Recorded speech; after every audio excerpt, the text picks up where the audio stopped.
Hello everyone, welcome to Gossip CD. So we're going back to Telangana in India, where 72nd Miss World 2025 is taking place. And today the girls have had a day because even myself, my emotions are shot. I First of all, kudos to all the girls that have told their stories in this Beauty with Purpose challenge. And of course, there were winners and there will also be those that needs to work on things. And I'm not going to call them losers because none of them are losers, guys. These are queens. They come from great nations, and taking that stage to go and represent their nations. So I will never say something on a negative side either than constructive criticism. Now, there are some amazing advocacies that I heard today, and one broke my heart, and I'm not the only one whose heart was broken. The world over was broken. You know, you hear these things, guys. Please bear with me. We hear these things, but we never actually get to see the victim of these cultures that some people may consider to be backward and always targeting at a woman. And to see Miss Somalia, whom, by the way, if you ever been listening to my reactions when it comes to Miss Universe, Miss World, is that I don't appreciate a queen that is appointed. I appreciate a queen who went through the competition and won on merit. However, Somalia is not a normal country, inverted commas, and it got laws and methods and traditions that may not allow such a competition to take place there. And I've also noticed that there are different kinds of Somalis. There are those that are more liberal. Those are the ones that enter such competitions. And then the ones that we have in South Africa who are extremely conservative, very religious in their Islamic belief, and they would never enter such a competition, and they will always be critical of that competition. And they are also the practitioners of the very thing that Miss Somalia broke our hearts with. So much so that even Miss World, I don't know if Julia Marley is the owner. You know this lady, I've known her since I was a little boy. Julia Marley. I think she is the CEO of Miss World, if not the founder. What qualities should Miss World 1994 embody? The Miss Worlds that we've had up to date have been proof enough that they have had compassion for the underprivileged, not only the people who have status and stature, who can look beyond the barriers that man has set up for ourselves of nationality.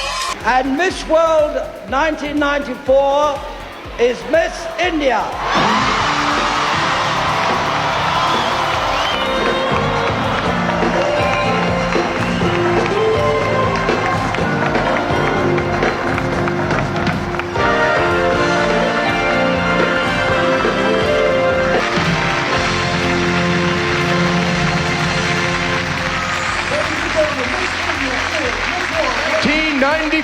Congratulations to the lovely Aishwarya Rai.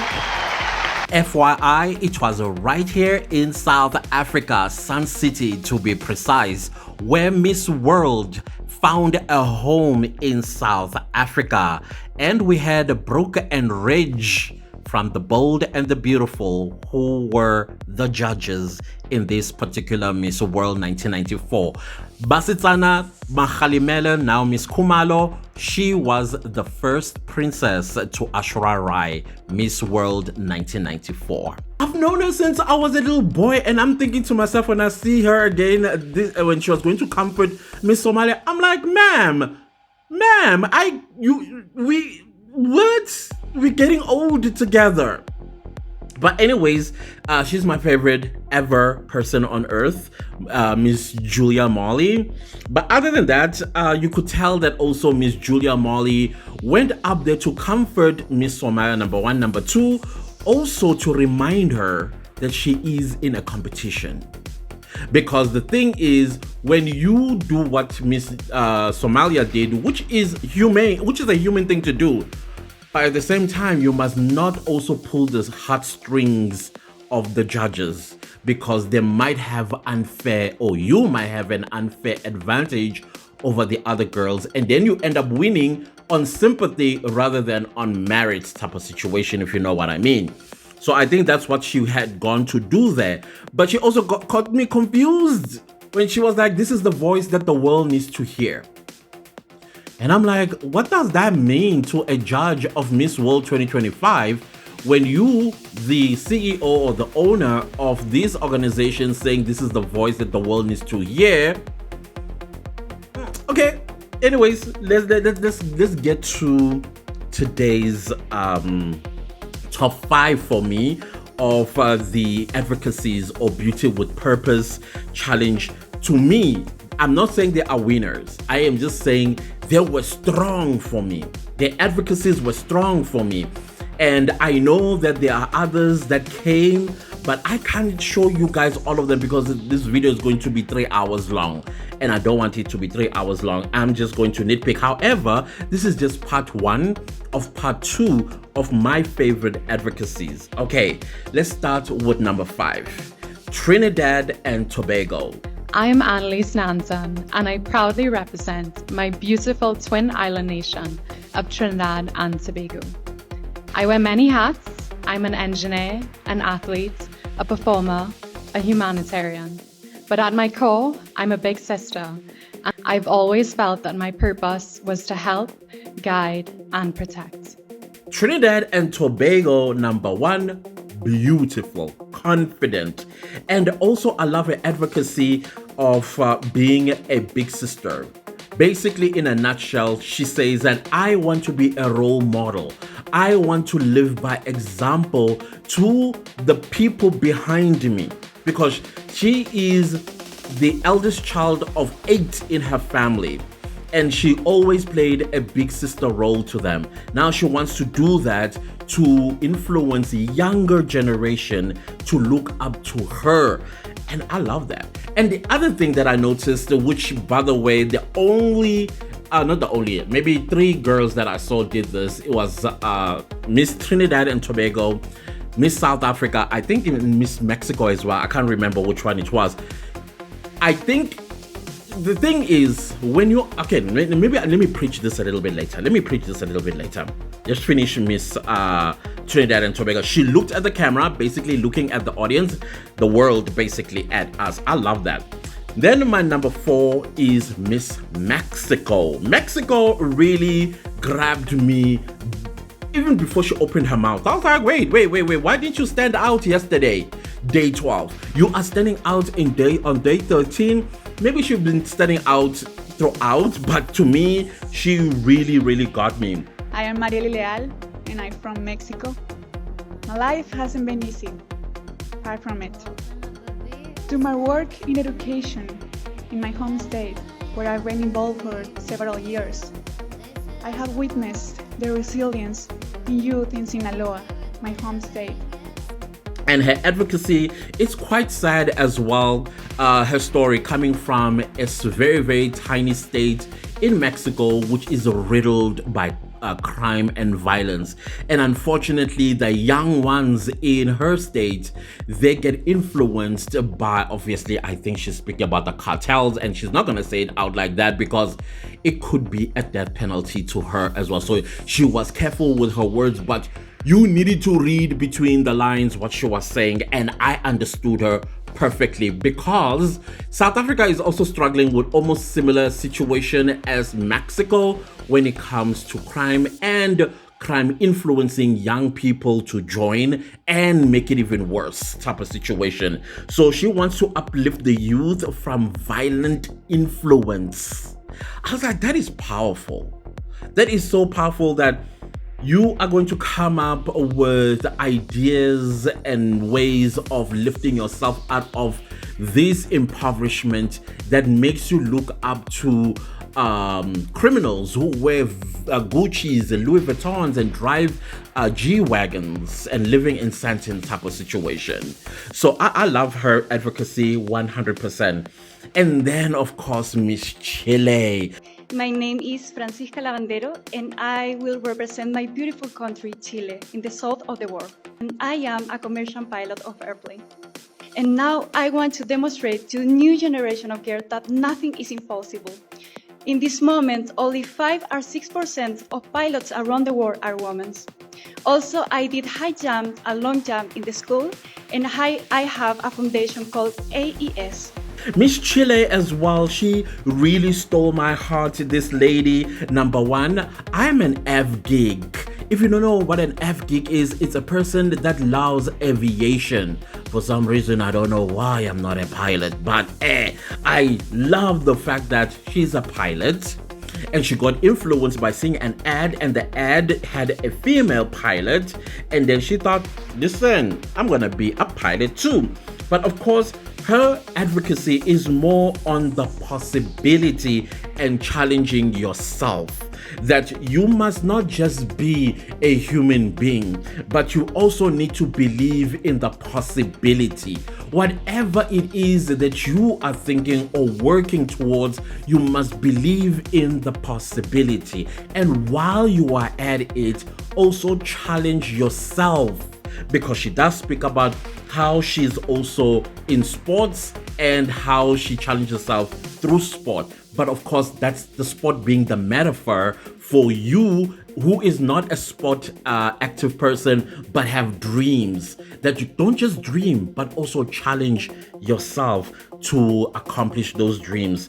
And then her advocacy is on elderly people, the fountain of wisdom, how the world tends to take elderly people and discard them as useless, when in fact we're supposed to be drinking from that fountain of wisdom on how to navigate life success, because these people have gone through it. I thought that is so awesome. I loved it. I absolutely loved it. And then of course my number two, I think the reason why she's number two is because my heartstrings were pulled. I don't want to lie. I'm a Cancer. And if you know anything about us, we are crybabies. And then we also struggle a lot with guilt if we just gonna discard you. So I think that's why Miss Somalia is my number two. My name is Zainab Jama, and I am proudly representing my beautiful land, Somalia. Today I would love to share the mission that brought me to Miss World. I'm the founder of the Female Initiative Foundation, a project born from one of the most darkest moments of my life. I stand here today not just as a voice for the voiceless, but as a survivor of female genital mutilation. I speak for the millions of girls whose voices were silenced before they ever had the chance to live freely. I know what it feels like to have your rights taken away, to feel powerless and to be told that your voice doesn't matter. And I know there's a lot of people in the world who don't know what female genital mutilation is. And so I think it's really important that I raise awareness and I educate, and that was my main purpose at Miss World, was to teach people what female genital mutilation is. And I'd love to share with you guys the procedure that's done. I know that it's something that can be very uncomfortable, but I believe that it's something that the world needs to hear and needs to know. And I will explain to you this at first hand. I was 7 years old. I was outside playing with my friends when I was picked up. My clothes were ripped off, and I was taken to a room where 3 women waited with blades, scissors, and all tools. These women were not doctors, nor were they medically trained. I remember I screamed in pain because during the procedure there's no anesthesia used, no comfort, only blood and loud silence. I remember crying and begging, but the woman told me to be quiet, to be brave, and to be proud, as that was part of our tradition. Once the cutting was done, my skin was stitched back together with thick thread or thorn. leaving only a tiny part of hole, barely enough for urine or blood to pass through. This process is called infibulation and is one of the most severe forms of FGM. After the procedure, I was laid in a dark room with my legs tightly tied together.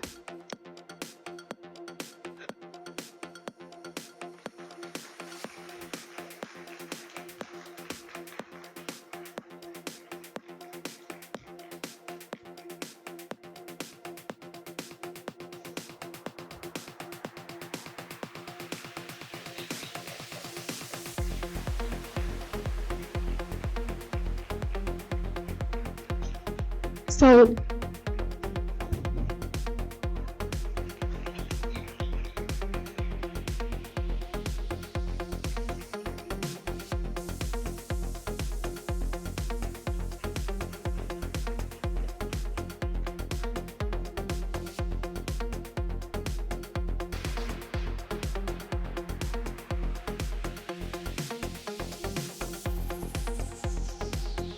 after the procedure, I was laid in a dark room with my legs tightly together for days.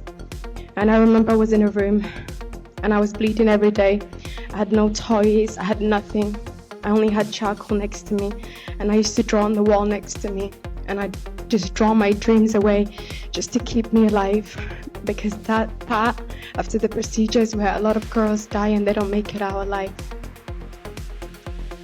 And so, no matter what the consequences is, I'll continue to keep fighting until I see change and until I see the world talk about it. Thank you so much. Thank you. And of course, I do support what Miss Julia Morley said, that Miss Somalia is the voice that the world needs to know. Now we see a victim. And this victim has taken the most powerful stage in the world and told her story. A very personal story. I forgive her for crying. She's a human being. She lives this on a daily basis, and I don't know what complications she also struggles with because of this. Those are the things that were running across my mind, and I think that's what is running across everybody's mind who are empathetic and sympathetic towards what happened to her. So definitely she's my number 2. And yes, she needs to advocate for this and teach the world, and also hopefully her country and this culture, they stop this. 98% of women in Somalia have been done with the way she has. 98%. Wow. I don't know if the ones that live in South Africa practice that. If they do, they need to stop it. This is a democracy. And then of course my number 1, and guys, not because I'm being biased here, I am being so objective. Miss South Africa stole the show.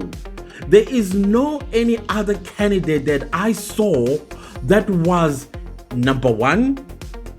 Miss South Africa, this is when I'm gonna preach. Miss South Africa, I think this is part of our training for all of our beauty queens, whether for Miss Universe or Miss World or Miss Supranational and others, that whenever you are in a room, pay attention to the room.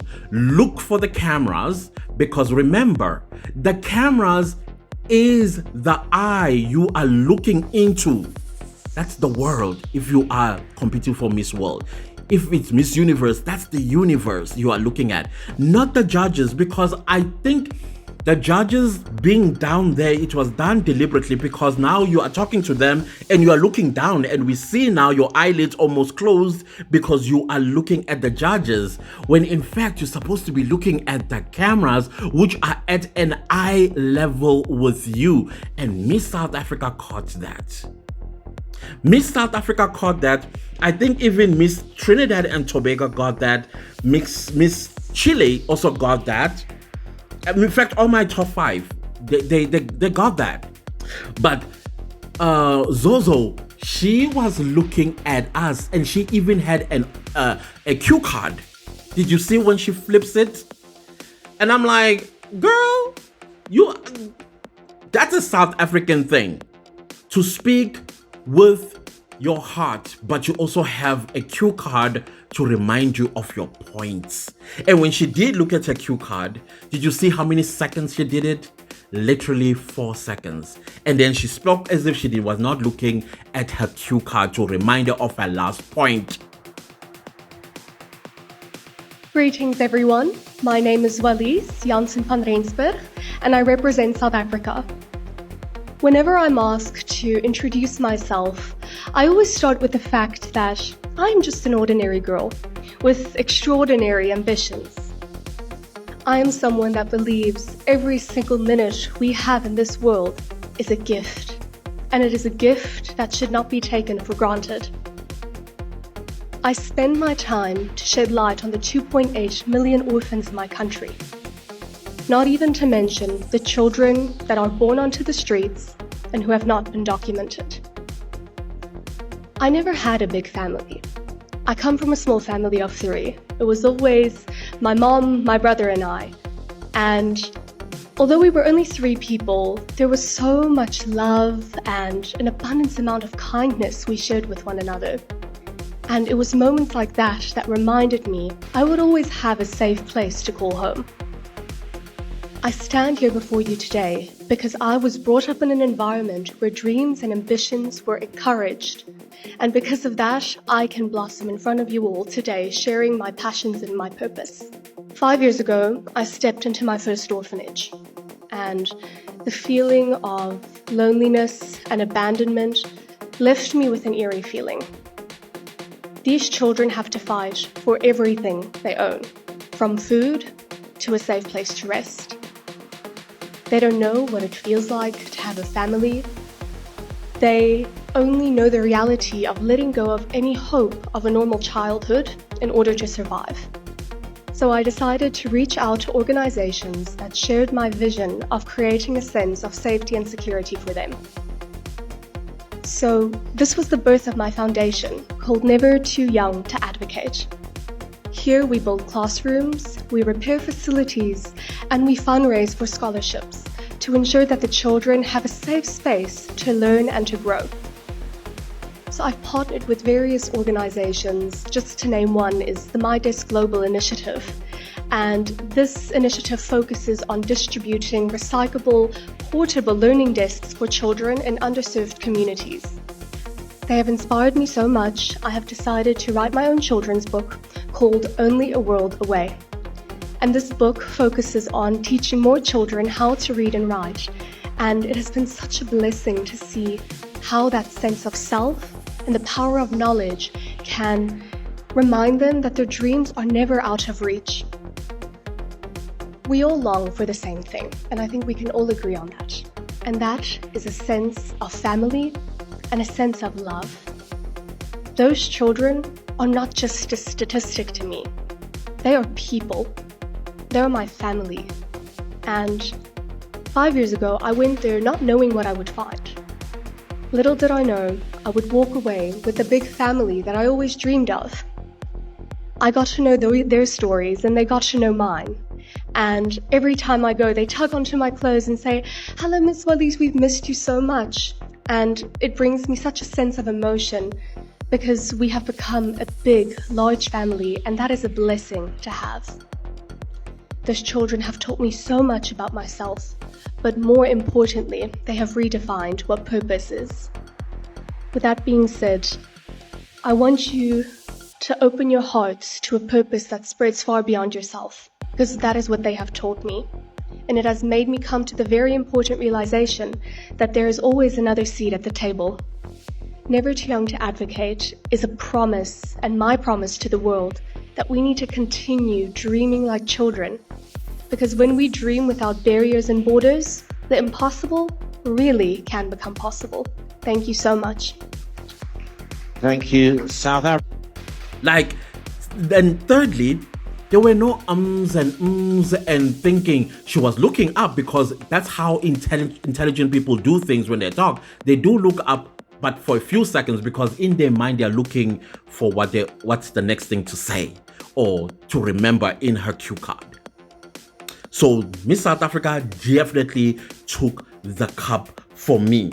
However, I have a bonus that I believe is a direct competition to Miss South Africa when it comes to Beauty with Purpose, because I know there's going to be a winner at the end of the day. I'm not sure if they've already done the who's the winner of the Beauty with Purpose, but I suspect Miss South Africa or Miss Somalia are going to take that position, the number one position. Now, the bonus one was Brazil. I'm Jessica Pedroso. I'm 25 years old, and I'm proudly representing Brazil at the 72nd Miss World edition. And what if I told you that the most powerful resource we have is something as simple as a pen and a book? With them, we can write stories, we can create things, and we can truly understand the impact we have in the world. Everything we have, every great invention, every great thinker, everything is started like that, with a pen and a book. Brazil really threw me off. I was super impressed with her. Trust me, if Miss Somalia did not do what she did, Miss Brazil will be my number 2. Yeah, Brazil would definitely be my number 2. So now Brazil's advocacy was quite powerful. Oh, sorry guys, I forgot Miss South Africa's advocacy. Miss South Africa's advocacy was obviously on compassion when she 5 years ago walked into an orphanage and her heartstrings were pulled. That's compassion. Secondly, she was open to learning about these children and their plight, and also linking that with her own background, being a child that came from a single parent household and her brother. And these are the only 3 people she knows. Now she's got a big family out of compassion and learning about their plight. And of course, having a heart to make a change for the good, because she's building schools. She's getting sponsors to buy textbooks and also hire teachers to come and teach these children. Education being put forward here. You see, I love that. I love that for Miss South Africa so much. And then Miss Brazil is almost similar, but I love how she also put hers. She talked about a pen and a book. I remember back in high school, I wrote an essay.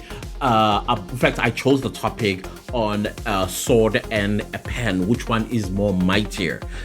Is it the sword that is mightier, or is it a pen that is mightier? Of course, a pen is more mightier, because war has never resolved anything. It destroys lives and definitely destroys the education of a child, because they're forever running. Right? And then if you choose a pen, you are choosing economic success. You are choosing economic success for yourself and your family, as well as your country. So I totally love that. She says she's a teacher, and she also advocating that education should never be a privilege, but a fundamental human right, which I 100% agree, because she talks about how in Brazil, education is for the privileged. Almost like here in South Africa, we have government and we have private, and those that get the best of the best education, that they come from private schools. And she's saying this needs to come to an end, because education should be a fundamental human right. I love that. Totally loved it. Then let's talk about my last segment of this video, things not to do. And I was very disappointed at these 3 queens, and they are African queens, unfortunately. Let's start with Miss Botswana. My name is Anisha Rautisi, and I am proud to be a Botswana. But also, I am a young lady who's driven by the love of representation. Not representing the crown, but representing the community, the nation, and the world. From a small village, I was shaped by the love of my grandmother, my mother, and communities. And they've given me the resilience, the humility, and the hope to represent them well. Miss Botswana sound robotic. She sounds like, I don't know if you guys did, okay, I did English first language at school. So when we were taught about poetry, you know that ta-ta, ta-ta, ta-ta. That's Miss Botswana. In her head, you could literally, I could do this as I'm listening to her when she's supposed to talk with confidence. So she was doing that ta-ta, ta-ta, ta-ta. It sounds very robotic when you do that. And I hope that she is going to change that going towards the finale on the 31st of May, if she ever makes it to the top 8, where I believe the first interviews or question and answers actually is going to take place. And then the second one that really disappointed me, who was my favorite yesterday, is Miss Ivory Coast, Côte d'Ivoire. Ici Fatoumata Koulibaly, Miss World Côte d'Ivoire. Et aujourd'hui, c'est un immense honneur pour moi de vous parler de ma personnalité et de mon beauty with purpose. It is a huge honor for me to be here today to talk about my personality and my beauty with a purpose. Côte d'Ivoire is tall. Already you are standing out. You are sticking out. Your beautiful, dark, beautiful skin. But when she took to that stage to talk about her advocacy, it was so illogical to me. She was trying to put together her story with her advocacy, and then I don't know if it was lost in translation, because her translator as well doesn't seem to know how to speak English. So it was a mess. I think she needs to change her translator or interpreter so that if she does make it all the way to the top 5, she's able to have somebody who's going to interpret exactly what she's saying. So to me, it was such a disappointment. Illogical, it was completely illogical. And then number 1, Nigeria. I am Joy Mojisala Raimi, and I'm privileged to be Miss World Nigeria 2025. I am representing the heartbeat of Africa, Nigeria, and I'm 24 years old. And my love for performance led me into studying theater and films with a major in acting from the prestigious University of Port Harcourt City, River State, Nigeria. Ya tiomo e bashe po mi motikolefo iyo mi minne na nwa ewege nkewa. That translates to the sacred and unbreakable bond between a mother and a child. But the most painful part is knowing fully well that she would have still been here if only we had access to quality healthcare. I also experienced how difficult it is for the motherless, the underprivileged children, to gain access to quality education, and how this often reshapes their lives. In most cases, it delays and obstructs destinies. And I want to make a difference and to be part of the solution. As a matter of fact, I am making a difference. You know, I love Miss Nigeria. I think she is fun. She is outgoing. She is, in Zulu say uno papa, but you know, this the mellowed down one. You know, she's intelligent, but she is typical Nigerian. And this is one of the reasons why Nigerians don't make it far in Miss World and Miss Universe. Yes, in 2001, Miss World was from Nigeria. And I think Nigerians need to study her as a case study, like what to do when I am entering Miss World or Miss Universe. Because once they start talking, you know how they start off gently and then they start shouting? That was Miss Nigeria. If you feel passionate about a point, still keep it ladylike, you know? Keep it ladylike. So I think that is Nigeria's issue with both the competitions, is aggression. You know, study how other Miss Worlds talk and how, even when they get passionate, how to still keep it cool and cute type of situation. I hope Nigeria is listening. This is constructive criticism, but she's got a great potential, this one. A great potential. She's beautiful. Have you seen her banging body? Let me show you a video of hers. Here you go.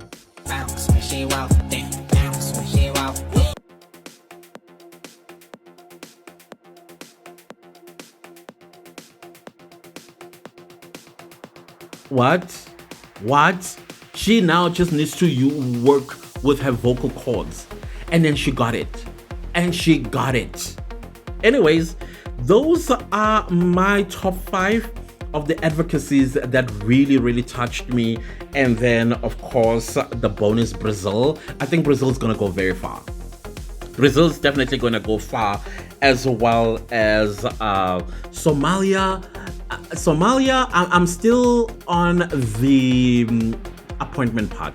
I don't like queens to be appointed. I want them to have a competition, even if they're living in the US, Canada, South Africa, England, Australia, somewhere, somehow, even if they have to have it virtually.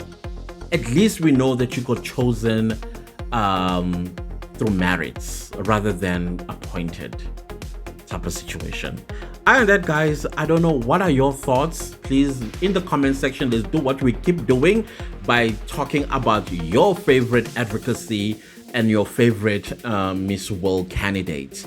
I look forward to that. And I'll see you next time. Please don't leave without liking, sharing, commenting, and subscribing. And I'll see you next time with part 2 of this incredible day that we've had in India. Goodbye.